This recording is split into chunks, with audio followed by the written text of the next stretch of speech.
亲爱的朋友们，欢迎来到微光夜读。王俊华至今还记得去年夏天那10天的噩梦。那是7月中旬的一个下午，王大伟突然打电话说要带全家来城里见世面，顺便让孩子参加个围棋比赛，长长见识。王俊华当时心软了，想着都是亲戚，而且表哥家在农村条件不好，就答应了让他们住几天。结果第2天一早，王大伟就带着妻子刘小红、2个老人王叔叔、王婶婶，还有2个孩子，一共6个人，浩浩荡荡的来了，手里拎着大包小包，看起来像是要搬家。俊华，这次真是麻烦你了。王大伟一进门就拍着王俊华的肩膀，我们就住几天，不会给你们添麻烦的。可是从第1天开始，麻烦就没断过。2个孩子，一个8岁，一个6岁，完全没有教养，进门就开始翻箱倒柜，把王俊华家里搞得一片狼藉。8岁的那个直接爬到沙发上蹦来蹦去，6岁的那个拿着遥控器乱按，把电视音量调到最大。孩子嘛，活泼点是好事。刘小红不仅不管，还理直气壮地说，城市的孩子太安静了，没有我们农村孩子有活力。王俊华的妻子张美丽是小学老师，最看不惯没规矩的孩子，她试图制止，结果王婶婶立刻不高兴了，这是孩子的天性，不能压制。你们城里人就是想法多，把孩子管得死死的。更要命的是住宿安排。王俊华家是3室1厅，本来计划让王大伟夫妻带着孩子住客房，2个老人住书房，结果王叔叔说他有失眠症，需要安静的环境，必须住主卧。王婶婶说他有风湿病，不能睡软床，要睡王俊华家最好的那张硬板床。最后的结果是王俊华夫妻被赶到了客房，主卧被2个老人占了，书房住了王大伟夫妻，2个孩子直接在客厅搭了床。从第3天开始，刘小红就开始指手画脚，嫌弃张美丽做的饭菜不好吃，要求买更贵的食材。看到王俊华家的洗衣机是全自动的，立刻把自己带来的所有衣服都洗了一遍，发现王俊华家有中央空调，就把所有房间的空调都开到最低温度，24小时不停。反正你们有钱，这点电费算什么？刘小红毫不客气地说。王俊华每天下班回家都像进入了战区，孩子们把玩具撒得满地都是，电视永远在最大音量播放动画片，厨房里永远是刘小红在那里指挥张美丽做这做那，有时候他们还嫌弃张美丽不买好菜，说好不容易来到大城市，就得去外面吃大餐。最过分的是，王大伟开始表现出对王俊华家财产的强烈兴趣，他会仔细打量客厅里的家具，询问价格，看到王俊华的苹果手机就反复把玩，感叹城里人真是会享受。发现书房里有一台高配置的电脑，立刻让孩子们去玩游戏，这配置真不错，得花不少钱吧？王大伟似有所指地说，我们农村人哪用得起这些好东西？第5天的时候，王俊华实在忍不住了，试探性地问王大伟什么时候离开。哎呀，孩子的围棋比赛还没开始呢，我们总不能白来一趟吧？而且城里的生活这么好，让孩子们多体验几天，开开眼界嘛。王大伟厚着脸皮说。张美丽私下里跟王俊华抱怨，我感觉他们根本没打算短期住，带的东西太多了，而且完全没有要走的意思。果然，一住就是10天。这10天里，王俊华家的水电费翻了3倍，买菜钱翻了2倍。最重要的是，夫妻俩的生活完全被打乱了。张美丽每天都要早起给一大家子人做饭，晚上还要收拾被孩子们搞得乱七八糟的房间。终于到了第10天，王大伟一家要走了。临走的时候，王俊华以为他们会象征性的给点住宿费或者表示一下感谢，结果王大伟只是拍拍他的肩膀说：“俊华啊，真是太感谢了，我们乡下人也体验了一把城市生活。”孩子们开心坏了。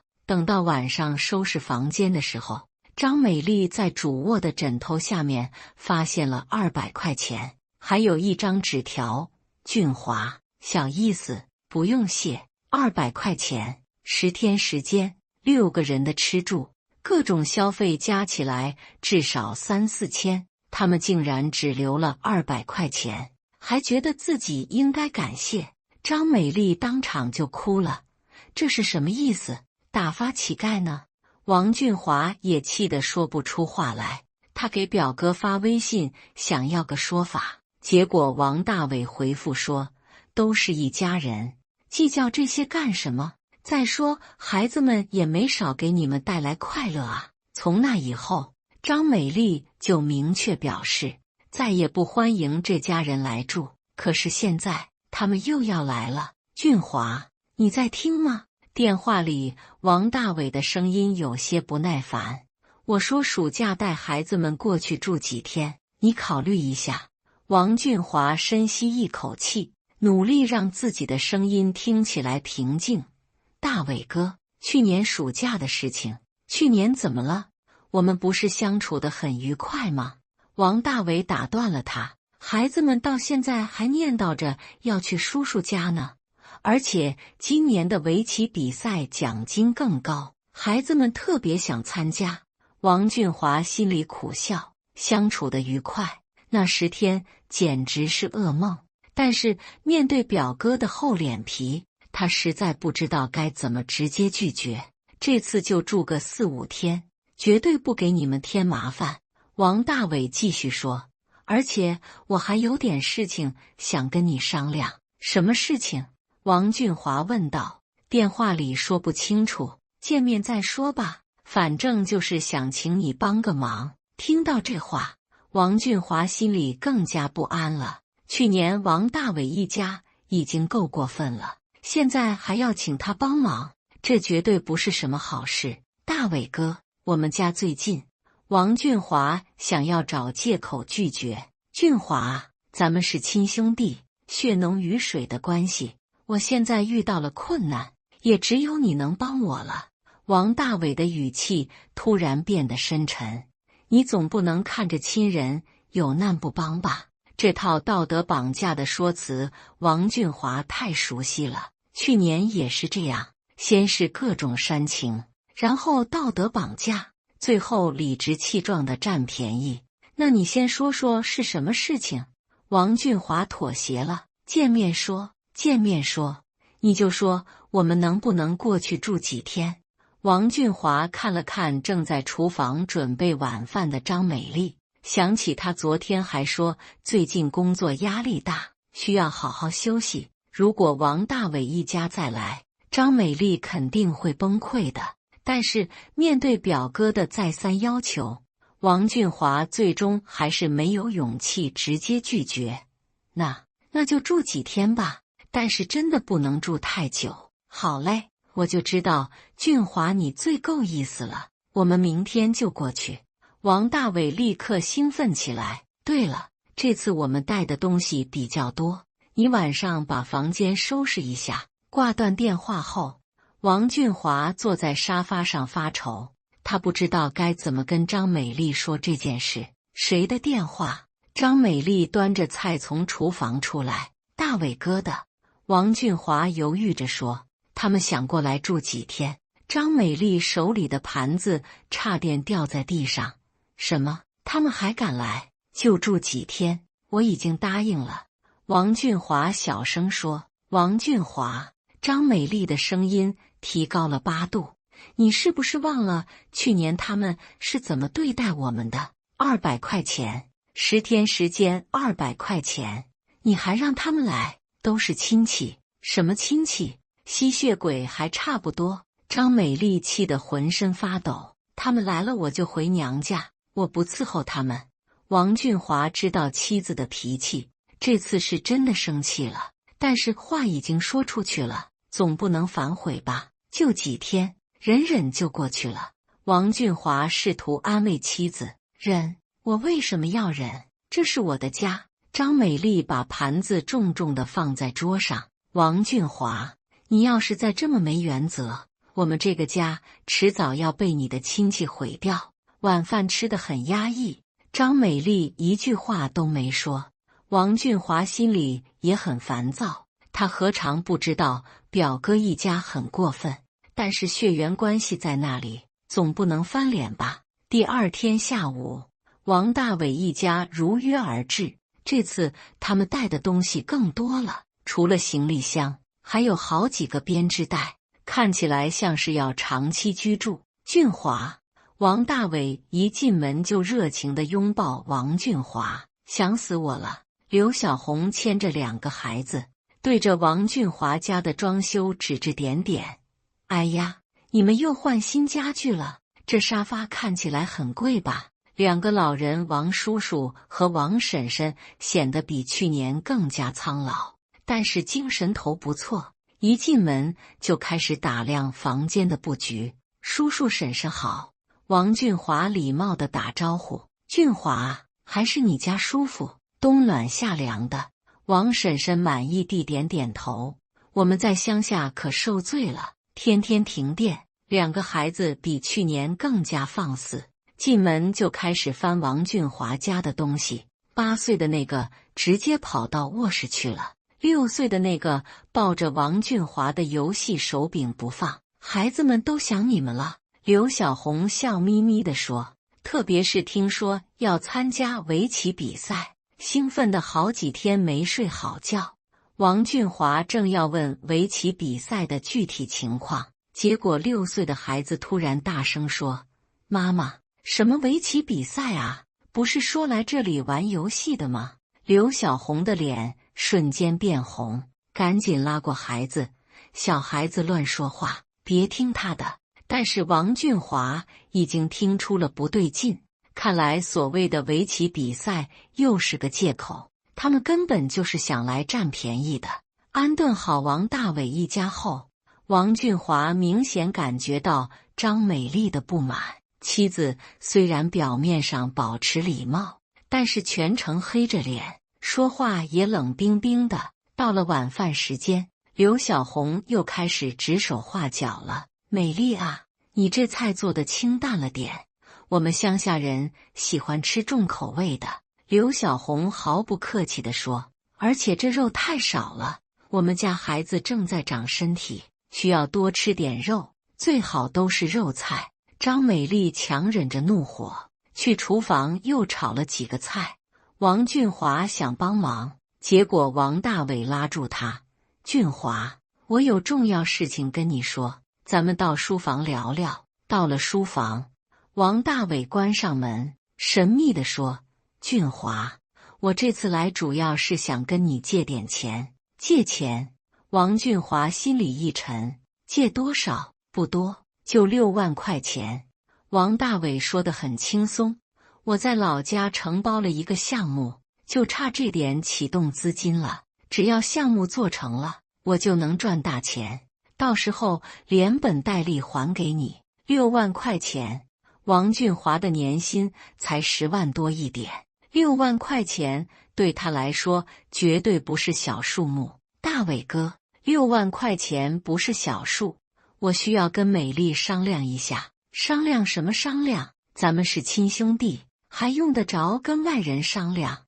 王大伟的脸色有些不好看。再说了，我又不是不还，就是周转一下。可是这钱我们也有用处，孩子将来上大学，孩子上大学还早着呢。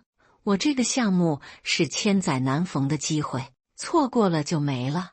王大伟打断了王俊华的话。俊华，你要是真的把我当兄弟，就应该毫不犹豫地帮我。王俊华感觉很为难，6万块钱确实不少，而且他对王大伟所谓的项目也不了解，万一是骗局怎么办？大伟哥，你能不能详细说说这个项目？就是承包村里的一个工程，具体的你也不懂，反正绝对能赚钱，我保证1年内连本带利还给你。王大伟显得有些不耐烦，你就说借不借吧。正在这时，外面传来争吵声，王俊华和王大伟走出书房，发现张美丽和刘小红在客厅里对峙。你凭什么翻我的抽屉？张美丽气得脸色通红，我就是找个充电器，随便看看。刘小红理直气壮地说，都是一家人，用得着这么小气吗？王俊华走过去一看，发现书桌的抽屉被翻得乱七八糟，里面的银行卡都被拿出来了。你在找什么？王俊华问道。没找什么，就是想看看你们家用的是哪个银行的卡，我们农村人不懂这些。刘小红一点都不脸红，没想到你们有这么多银行卡，看来生活挺宽裕的嘛。张美丽气得浑身发抖，你有什么权利翻我们的东西？这是我们的隐私。隐私什么隐私？都住在一起了，还分什么你我？王婶婶也参与进来了，城里人就是事多，我们农村人家里从来不锁门，这是不同的概念。张美丽据理力争，你们住在这里是客人，客人就应该有客人的样子，什么客人不客人的，我们是亲戚。刘小红越说越理直气壮，而且我们也没偷什么东西，就是看看。再说了，你们这么有钱，借点给我们怎么了？谁说我们有钱了？这些银行卡大部分都没有钱。张美丽愤怒地说，没钱？开什么玩笑，住这么好的房子，用这么贵的家具，还说没钱？刘小红冷笑一声，是不想借给我们吧？王俊华意识到事情的严重性，刘小红翻抽屉不是为了找充电器，而是为了了解他们家的财务状况，为借钱做准备。好了好了，大家都别争了。王俊华试图调解，小红嫂子，翻别人的东西确实不太合适。俊华，你胳膊肘往外拐啊！王大伟也不高兴了，我们是来投靠你的，你却帮着外人说话。美丽不是外人，她是我妻子。王俊华说道，妻子也是外人，血缘关系才是最重要的。王叔叔也开口了，俊华，你不能忘恩负义，当年你上大学的时候，我们家也帮过你，这又是老套的道德绑架。王俊华确实记得小时候王大伟家帮过他们，但是那些恩情早就通过各种方式还过了。叔叔，那些恩情我一直记在心里，记在心里有什么用？要拿实际行动来表示。王婶婶说道，现在大伟遇到困难了，你就应该伸出援手。张美丽听到这些话，气得眼泪都下来了。你们这是什么逻辑？帮忙就要拿钱吗？而且还翻我们的隐私，钱算什么？亲情才是最重要的。刘小红毫不示弱，你们城里人就是把钱看得太重，没有人情味。争吵持续了1个多小时，最后不欢而散。王大伟一家气冲冲地回到各自的房间，而王俊华和张美丽在主卧里商量对策。俊华，你看到了吧，他们的真实面目。张美丽含着眼泪说，翻我们的抽屉，查我们的银行卡，还要借6万块钱，这是什么行为？我也没想到他们会这样过分。王俊华也觉得很无奈，那你准备怎么办？真的要借给他们6万块钱？当然不会，6万块钱不是小数目，而且他说的项目听起来就不靠谱。王俊华摇摇头，那他们肯定不会善罢甘休的。张美丽担心地说：“你看他们今天的态度，完全就是来讹钱的。”果然，第二天一早，王大伟就找到王俊华，继续谈借钱的事情。俊华，你考虑的怎么样了？6万块钱对你来说应该不是问题吧？大伟哥，这钱我确实拿不出来。王俊华直接拒绝了。拿不出来？开什么玩笑？王大伟的脸色立刻变了。看你们家的条件，少说也有几十万存款，那么多银行卡，钱一定少不了。那些卡大部分都是空的，而且就算有钱，也是我们的养老钱和孩子的教育基金，不能动。什么养老钱、教育基金？你们还年轻着呢。王大伟显得很愤怒，而且我又不是不还，1年后连本带利还给你们。可是万一项目失败了怎么办？不可能失败，这是稳赚不赔的买卖。王大伟拍着胸脯保证：“俊华，你要是不相信我，就直说，别找这些借口。不是不相信，是确实拿不出来。拿不出来，那行，我们就在你家住着，什么时候拿得出来，什么时候走。”王大伟彻底撕破脸皮了，反正我们也没地方去，就住在这里等着。听到这话，王俊华愣住了，这是明目张胆的威胁啊！大伟哥，你这是什么意思？什么意思？血浓于水的意思。王大伟理直气壮地说：“我们是亲兄弟，我有困难你就应该帮，如果你不帮，那就是你对不起我们家，我们就有理由住在这里。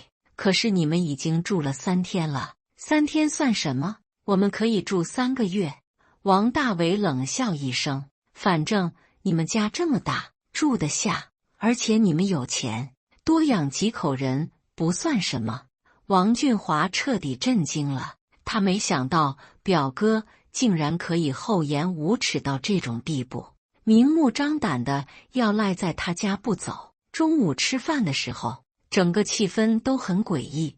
王大伟一家表现得很淡定，仿佛什么都没发生过。刘小红还在挑剔张美丽做的菜，2个孩子照样闹腾，2个老人继续享受着空调和舒适的生活。张美丽全程黑着脸，一句话都没说。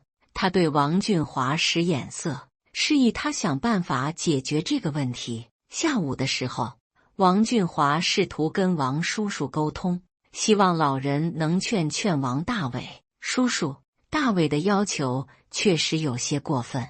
过分什么过分？家人之间互相帮助，不是应该的吗？王叔叔打断了他：“当年你爸妈去世的早，我们家没少照顾你，现在轮到你回报了，你却推3阻4的。我不是推3阻4，是确实有困难。什么困难？城里人的困难，住大房子、开好车的困难。”王婶婶也参与进来了：“俊华，你的心变了，变得冷漠无情了。面对这种道德绑架，王俊华感到很无力。他们把所有的逻辑都颠倒了，把他的拒绝说成是冷漠无情，把他们的贪婪说成是正当需求。晚上，张美丽在默默流泪。她问王俊华：“我们该怎么办？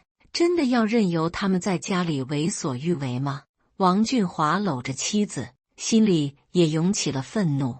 表哥一家已经彻底撕破脸皮，明确表示要长期赖在他家不走，直到借到6万块钱为止。去年的200块羞辱，今年的明目张胆威胁，让他彻底看清了这些所谓亲戚的真面目。他握紧拳头，做出了决定，不能再忍了。既然对方不要脸，他们也别客气了。他告诉妻子：“我不能一味地忍着，是时候开始反击了。”下定决心之后，第2天一早，王俊华就开始了他的反击计划。他先是悄悄在客厅、厨房等关键位置安装了几个小型录音设备，这些设备很隐蔽，不容易被发现。然后他把手机调成录音模式，准备收集王大伟一家的各种精彩表现。果然，很快就有收获了。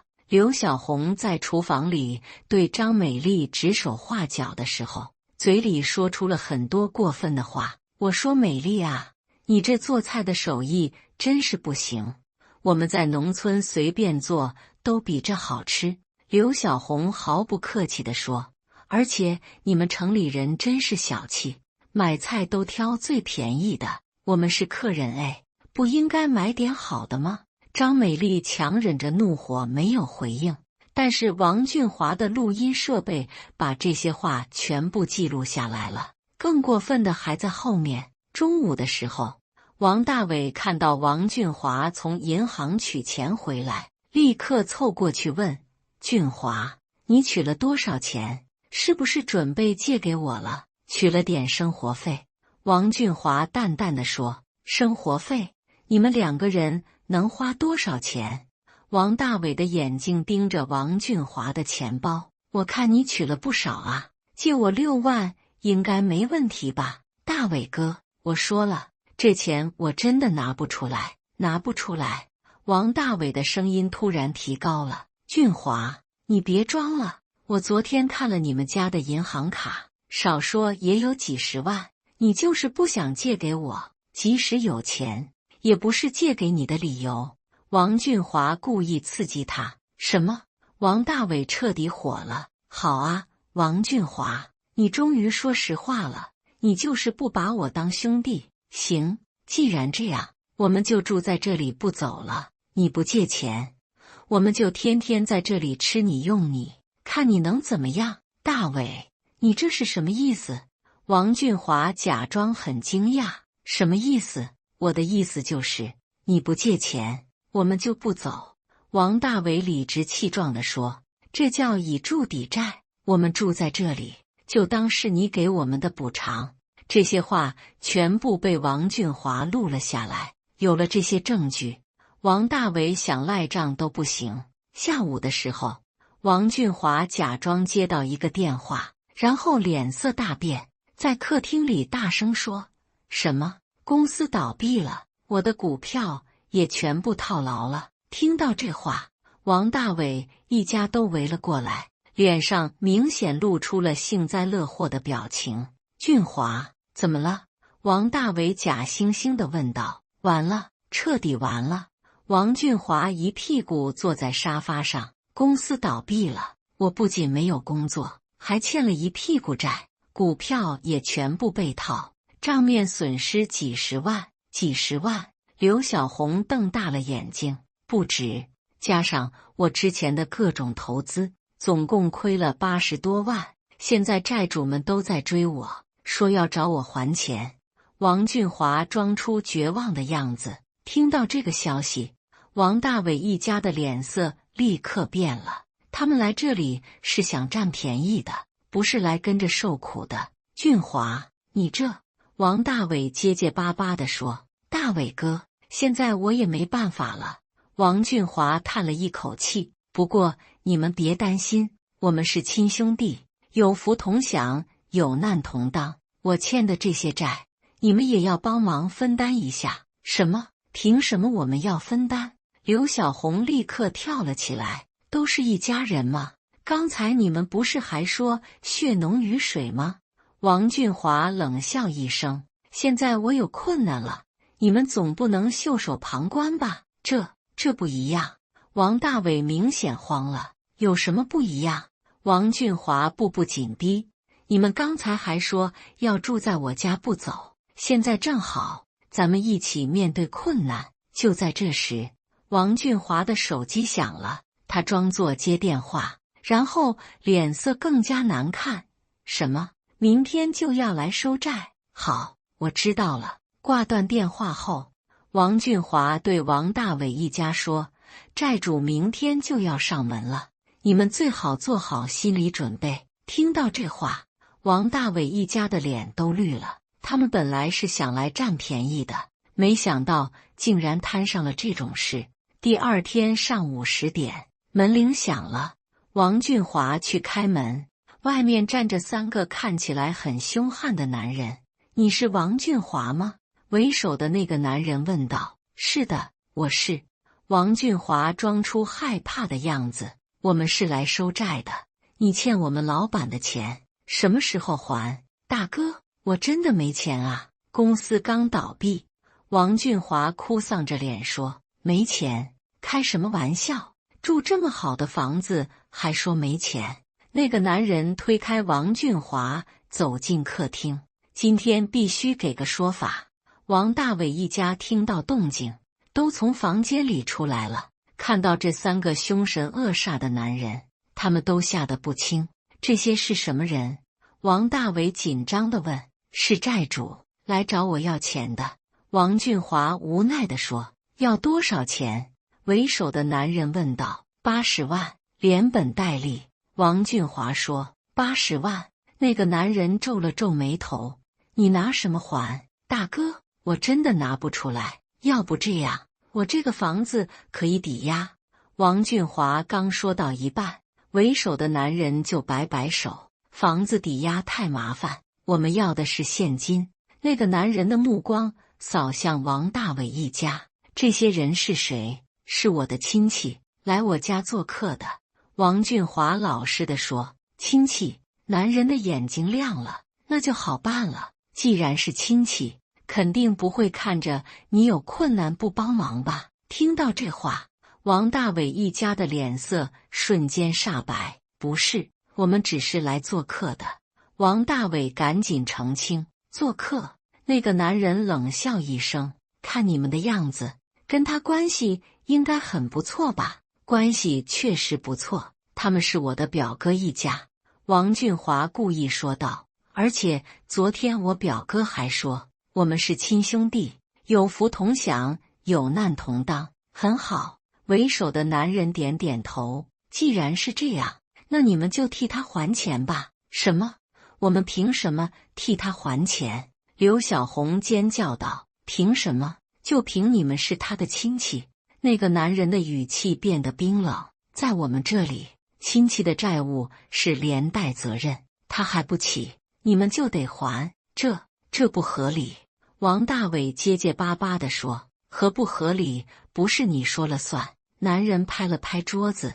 我现在给你们2个选择，要么现在就拿出80万，要么我们就天天来找你们，直到拿到钱为止。王大伟一家吓得瑟瑟发抖，他们哪里见过这种阵仗？我们真的没有那么多钱。王大伟哀求道。没钱？男人上下打量着他们。你们穿金戴银的，还说没钱？而且能在这么好的房子里住这么久，肯定有钱。我们真的只是农民。王婶婶吓得直哭。农民怎么了？农民就可以不还债了？男人毫不客气地说。我告诉你们，这笔债必须有人还，你们要是不还，我们就天天来找你们。这时候，王俊华在旁边劝阻。大哥，他们确实是农民，没什么钱，要不然还是找我想办法吧。你想办法？你拿什么想办法？男人冷笑道。反正这笔钱必须今天有个说法，要么他们替你还，要么你们全家一起负责。听到这话，王大伟彻底慌了。他拉着刘小红和2个老人，小声商量了几句，然后对王俊华说。俊华，我们还是先回老家一趟，处理点事情。现在回去？王俊华装出不舍的样子。可是债主们，我们回去想想办法，看能不能帮你筹点钱。王大伟急急忙忙地说。你先跟他们商量一下，我们很快就回来。说完，王大伟一家就开始收拾行李，动作快得让人目瞪口呆。半个小时不到，他们就把所有东西都收拾好了。俊华，我们先走了，有事电话联系。王大伟匆匆忙忙地说，连招呼都不好意思打。看着王大伟一家狼狈逃窜的样子，王俊华心里暗爽。这些人刚才还说要在他家住到借到钱为止，现在一听到要承担债务，立刻就跑得比兔子还快。等王大伟一家走后，那3个债主也笑着离开了。原来他们是王俊华找来的朋友，专门配合演这出戏的。王大伟一家逃回老家后，王俊华并没有打算就此罢休。第2天，他就开车前往王大伟家所在的村子。到了村里，王俊华直接敲响了王大伟家的门。俊华，你怎么来了？王大伟开门看到王俊华，明显很紧张。大伟哥，我来投靠你了。王俊华露出苦涩的笑容。城里待不下去了，债主天天上门，我只能先到乡下避避风头。什么？避风头？王大伟的脸色立刻变了。不行不行，你不能住在我家。为什么不行？王俊华装出很受伤的样子。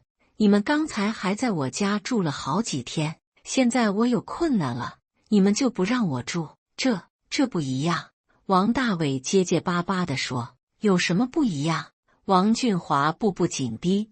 咱们不是亲兄弟吗？不是血浓于水吗？问题是你现在有麻烦，那些债主万一找到这里怎么办？王大伟明显很害怕。所以你是怕连累你们？王俊华冷笑一声。王大伟，你昨天不是还说要帮我想办法筹钱吗？现在这是什么意思？我确实想帮你，但是你不能住在我家啊！王大伟越说越心虚。不能住在你家，那我住哪里？王俊华装出绝望的样子。大伟哥，我现在真的走投无路了，就想在你家住几天，等风头过了再说。真的不行。王大伟断然拒绝。我们家条件不好，住不下，而且村里人知道了会说闲话的。说闲话？说什么闲话？王俊华追问道。就是会说我们和你的事情有关。王大伟支支吾吾地说。和我有什么关系？王俊华装作不明白。我不就是欠了点债吗？这又不是什么见不得人的事情，反正就是不行。王大伟态度坚决。你还是想别的办法吧。看到王大伟翻脸不认人的样子，王俊华心里冷笑。这些人在他家的时候可不是这个态度，现在一听到有麻烦，立刻就变脸了。王大伟，你什么意思？王俊华装作很愤怒。我在城里的时候，你们一住就是好几天，现在我来你家住几天你就不愿意，那不一样。哪里不一样？王俊华越说越激动。你们在我家吃我的用我的，我没说什么。现在我有困难了，你们连住都不让住，这就是你们说的亲情。俊华，你冷静点。我冷静？我怎么冷静？王俊华的声音越来越大。你们一家6个人在我家住了10天，临走的时候就留了200块钱。200块钱，你们好意思吗？这些话越说越大声，很快就吸引了邻居们的注意。几个村民开始围观，想看看是怎么回事。现在你们又来我家住了4天，还要借6万块钱。我拒绝了你们，就威胁我说要住在我家不走。王俊华继续大声说道。现在我有困难了，来找你们帮忙，你们就翻脸不认人。围观的村民越来越多，大家开始窃窃私语。在农村，最重要的就是面子和名声。王俊华这么一闹，王大伟一家的丑事很快就传遍了整个村子。大伟，真的是这样吗？一个年纪较大的村民问道。不是的，事情不是这样的。王大伟着急地解释。那是怎样的？王俊华冷笑道。你们倒是说说，事情是怎样的？我们确实去了他家。王大伟的声音越来越小。去了几天？给了多少钱？王俊华追问道。10天，200块钱。在众人的逼问下，王大伟只能老实交代。10天200块钱，村民们都惊呆了。大伟，你们这也太过分了吧！在农村，去别人家做客都会带礼品，住这么久只给200块钱，确实说不过去。而且这次他们又来了，还要借钱，被拒绝后就威胁不给钱就不走。王俊华继续揭露，现在我有困难了，他们连门都不让进。面对村民们的指责，王大伟一家无地自容。王叔叔和王婶婶躲在屋子里不敢出来，刘小红也低着头不说话。大伟，你这样做不对啊！村长也被惊动了。俊华是你表弟，你们这样对他不合适。村长，事情不是这样的。王大伟试图解释。那你说说是怎样的？村长问道。王大伟张口结舌，不知道该怎么解释。总不能说自己去城里就是为了占便宜吧？王大伟，你们一家在我城里吃住了14天，总共只给了200块钱。王俊华拿出手机，我这里有录音和录像为证，你们的所作所为我都记录下来了。说着，王俊华播放了一段录音，里面清楚地记录了王大伟威胁不给钱就不走的话，还有刘小红翻抽屉查银行卡的对话。听到这些录音，村民们都震惊了。这太过分了！一个村民愤怒地说，去别人家做客还翻人家的抽屉，而且还威胁人家，这是什么行为？另一个村民也很生气，大伟，你们真的这么做了？村长的脸色很难看，面对铁证如山，王大伟无法否认，只能低着头承认了。村长，各位乡亲，我王俊华从小就是个老实人，从来没有做过对不起任何人的事情。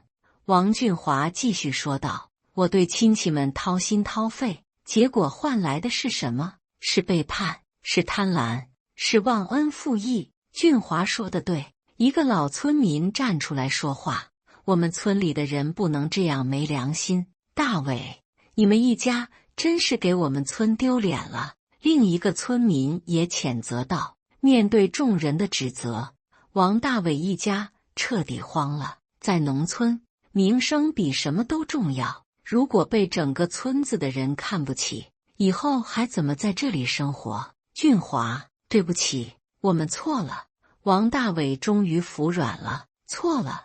王俊华冷笑道，现在说错了有用吗？那你想怎么样？王大伟苦着脸问。很简单，把这些年欠我的钱还清。王俊华拿出一张详细的账单，去年住宿费按市场价算，一天一个人200块，6个人10天就是12000。今年住宿费按同样标准，6个人4天是4800，总共16800。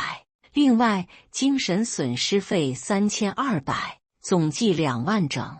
2万？王大伟瞪大了眼睛，这也太多了吧？多？王俊华反问道。你们觉得多？那我问问大家，在城里住星级酒店，一天一个人200块钱多吗？不多。村民们齐声说道。而且你们不仅住宿，还要吃饭，还要用水电，200块钱已经是友情价了。王俊华继续说道。至于精神损失费，你们想想，被亲戚这样对待，我的心理创伤有多大？村民们纷纷点头，觉得王俊华的要求很合理。大伟，人家的要求不过分，你们确实应该补偿。村长也表态了，可是我们哪有2万块钱？王大伟哭丧着脸说，没钱。王俊华冷笑道，那你们准备借给我的6万块钱是从哪来的？这句话让王大伟彻底哑口无言。他刚才还说要借6万块钱做项目，现在又说没有2万块钱，这不是自相矛盾吗？村长，各位乡亲，你们给评评理。王俊华对着众人说道，他们有钱借给别人做项目，却没钱补偿被他们伤害的亲戚，这说得过去吗？说不过去。村民们愤怒地说道。在众人的压力下，王大伟只能回家拿钱。他把准备做项目的钱全部拿了出来，凑够了2万块钱，交给王俊华。俊华，钱给你了，咱们的账就算清了吧。王大伟希望这件事到此为止，账是清了，但是我希望你们记住这个教训。王俊华收好钱，严肃地说道：亲情不是用来占便宜的工具，尊重是相互的。如果你们还把我当亲戚，以后就要好好做人。说完，王俊华转身离开了，留下王大伟一家在村民们异样的眼光中无地自容。从此以后，王大伟再也不敢到王俊华家打秋风了。